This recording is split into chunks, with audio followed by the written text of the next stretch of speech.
Bu günleri Türk kardeşlerimize bütün yardım gönderilir. Yardım bizde bütün olabilir diyebilirim ki Respublika üzere şehit elleri gayrı cemiyeti artık zelzele olan günden başlamışız. Türkiye səfirliyi ilə görüşmüşük. Hamısına öz başsağlığımızı diləmişik. Bu günlərdə bizim görürsünüz ki, maşın türlər gəlibdir Göyçay rayonundan. Göyçay rayonunda bizim şəhid evləri qayğı cəmiyyətinin şöbəmiz var. Şöbə sədrimiz şəhid oğlu Eldəniz Rüstəmovdur.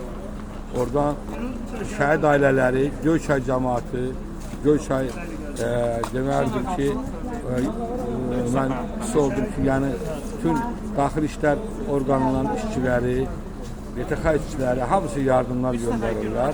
Dünənlərdə elə Göyçay icra hakimiyyəti də öz yardımlarını gətiribdir. Ümumilikdə xalq birik, Azərbaycan xalqı birik. Bugünkü gündə hamımız doğrudan da birləşmişik. Ali Başkomandan başda olmaqla biz xalqımız, Türk qardaşların həmişə yanındayıq. Necə ki onlar 1-ci Qarabağ, 2-ci Qarabağ müharibəsində bizlərin yanında olur. Bu gün də biz onların yanındayıq. Türkiyə, biz sizinləyik. Bu bizim Bakıda, Azərbaycanda olan yeni şüarlarımızdır. Yenə də biz qardaşlar daimi yanlarındayıq.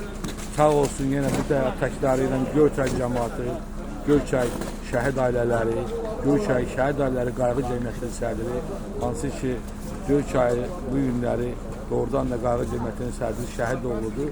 Doğrudan da idarə edir. Bu ikinci artıq maşın yola salınıbdır. Növbəti maşın Göyçaydan da, Qubadan, Ağdaşdan, Ağsudan, Belasuvardan, Kəlbəcərdən deyəndə ki, Gəncədə yaşayanlar da göndərirlər uşaqlar. Yəni hamısı sağ olsunlar. Yəqin ki, baxırsınız, bu bizim yardımlardır. Artıq bu günləri könüllülər də buradadır. Könüllülər də burada Xəzər Universitetinin könüllüləridir. Hamısı orada.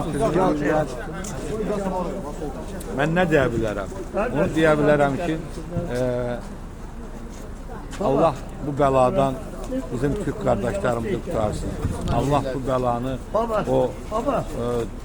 o yine altta qalanlar var ki 200 minə qədər inşallah hamısı da tapılar, sağ-salamat həyata qaytarırlar. Allah Türk'ü qorusun. Allah Azərbaycan Türk dostluğunu qorusun.